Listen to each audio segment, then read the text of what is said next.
Hello student, एक और नए क्लास में आपका स्वागत है। तो स्टूडेंट, आज की क्लास में आप क्लास 12 की सब्जेक्ट अकाउंटेंसी यानी कि लेखा शास्त्र का चैप्टर नंबर 1 पढ़ेंगे। इसमें आपको एनपीओ के बारे में बताया जाएगा। एनपीओ जिसका पूरा नाम नॉट फॉर प्रॉफिट ऑर्गेनाइजेशन होता है, यानी कि गैर लाभकारी या फिर अलाभकारी संस्था। आइए समझते हैं आज का क्लास का मेन कंटेंट क्या है, यानी कि आज की क्लास में आपको किस टॉपिक के बारे में बताया जाएगा। सबसे पहले आपको अलाभकारी संगठन क्या होता है उसका परिभाषा बताया जाएगा, यानी कि अलाभकारी संगठन का डेफिनेशन आपको बताया जाएगा। उसके बाद से आपको इसको एग्जाम्पल की सहायता से समझाया जाएगा। उसके बाद से आपको अलाभकारी संगठन के विभिन्न नाम क्या होते हैं उस टॉपिक पे चर्चा करेंगे। इसके बाद आपको उद्देश्य बताया जाएगा और अंत में आपको अलाभकारी संस्था की विशेषता बताया जाएगा, यानी कि अलाभकारी संस्था की फीचर्स क्या क्या होती हैं। तो चलिए इस क्लास को शुरू करते हैं। और अभी तक आपने इस क्लास को लाइक नहीं किया तो क्लास को लाइक करें।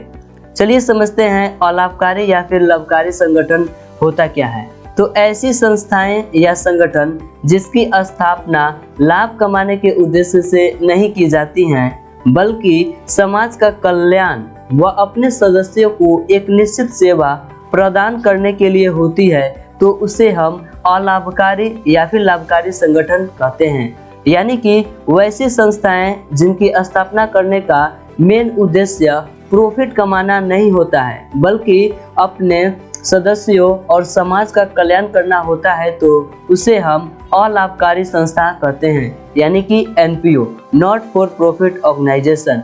उदाहरण की बात करें तो इसके अंतर्गत विद्यालय, कॉलेज, क्लब, पुस्तकालय यानी कि लाइब्रेरी, जिसमें बहुत सारी पुस्तकें होती हैं, जिसमें आप जाकर आप बहुत सारी पुस्तकों को पढ़ सकते हैं और काफ़ी अधिक ज्ञान हासिल कर सकते हैं। उसके बाद से अस्पताल यानी कि डॉक्टर, धार्मिक संस्थाएं तथा साहित्यिक एवं सांस्कृतिक समितियां आदि इसके अंतर्गत सम्मिलित है। इसके अंतर्गत निम्नलिखित व्यक्तियों एवं संस्थाओं को भी शामिल किया जाता है, यानी कि अलाभकारी जो संस्थाएं होती हैं, यानी कि नॉट फॉर प्रॉफिट ऑर्गेनाइजेशन, इसके अंतर्गत कई सारे व्यक्ति भी आते हैं और कई सारी संस्थाएं भी आती हैं। पहला, शिक्षा देने वाली संस्थाएं, यानी कि जो संस्थाएं शिक्षा देती हैं, इंस्टीट्यूट कहें तो उसके अंतर्गत विद्यालय, महाविद्यालय एवं विश्वविद्यालय सम्मिलित हैं। खेल से संबंधित संस्थाएं, यानी कि खेल, क्लब, व्यायामशाला आदि, ये सभी खेल से संबंधित संस्थाएं होती हैं। इसके बाद है सामाजिक संस्थाएं, जैसे में पुस्तकालय यानी कि लाइब्रेरी जो है सोशल इंस्टीट्यूट होता है। इसमें कोई भी पर्सन जाकर लाइब्रेरी में पढ़ाई कर सकता है। उसके बाद से है औषधालय और अस्पताल।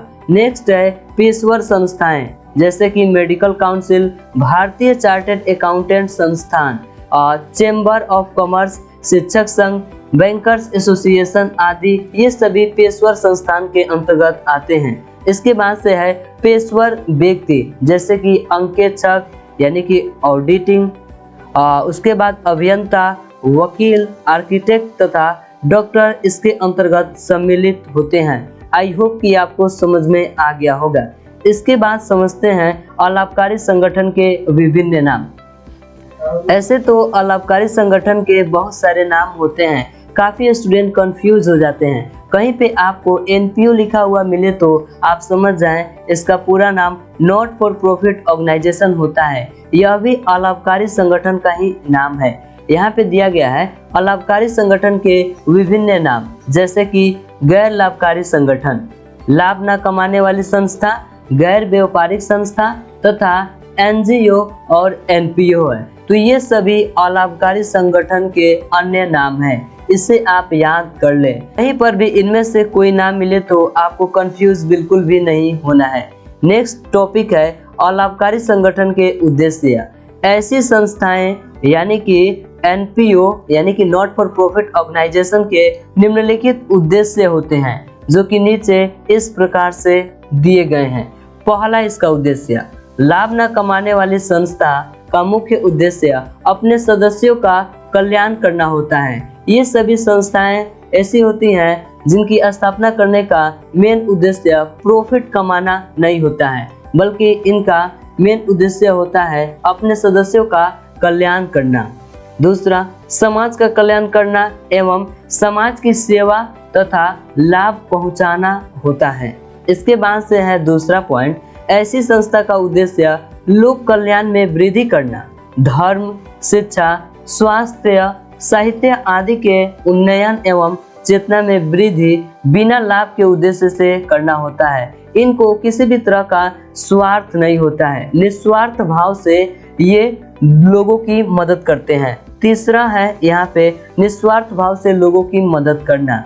ऐसे आपको पता ही होगा कि इस कोविड-19 यानी कि कोरोना वायरस के सिचुएशन में सरकार ने कितना अधिक मदद किया, लोगों को वैक्सीन की सुविधा उपलब्ध कराई, वह भी बिल्कुल फ्री में। तो ये सभी जो संस्थाएं, आखिर में वैक्सीन जो बना हो, गवर्नमेंट तो सिंगल तैयार नहीं कर सकती है, इसके लिए गवर्नमेंट को किसी न किसी इंस्टीट्यूट की संस्था का सहारा लेना पड़ा होगा, यानी कि हेल्प लेना पड़ा होगा। तो जो संस्था है बिल्कुल फ्री में गवर्नमेंट के लिए जैसे कि नीडल हो गया, सुई हो गया और काफ़ी सारे मेडिकल टैबलेट हो गया, गोलियां हो गई, बनाने के लिए तैयार हो गई बिल्कुल फ्री में।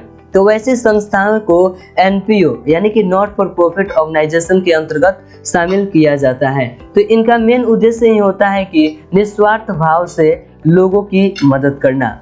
नेक्स्ट टॉपिक है यहाँ पे गैर लाभकारी संगठन की विशेषता। आइए समझते हैं कि इसकी विशेषता क्या होती है। तो जो संस्था लाभ नहीं कमाती है उसकी विशेषता नीचे की पंक्ति में इस प्रकार से दिए गए हैं। पहला इसकी विशेषता है यानी कि इसके फीचर्स हैं। सबसे पहली विशेषता, गैर लाभकारी संगठन की स्थापना समाज को लाभ पहुंचाने, अपने सदस्य को कल्याण तथा सेवा प्रदान करने के लिए होता है। इसकी सबसे पहली विशेषता यही है कि इसकी स्थापना यानी कि इस्टेब्लिश करने का मेन पर्पस ही यही होता है, मेन फीचर्स भी बोले तो यही होता है, समाज का कल्याण करना होता है। इनका मेन काम समाज को कल्याण करना होता है, अपने सदस्यों का कल्याण और लोगों को सेवा प्रदान करना होता है बिल्कुल फ्री में।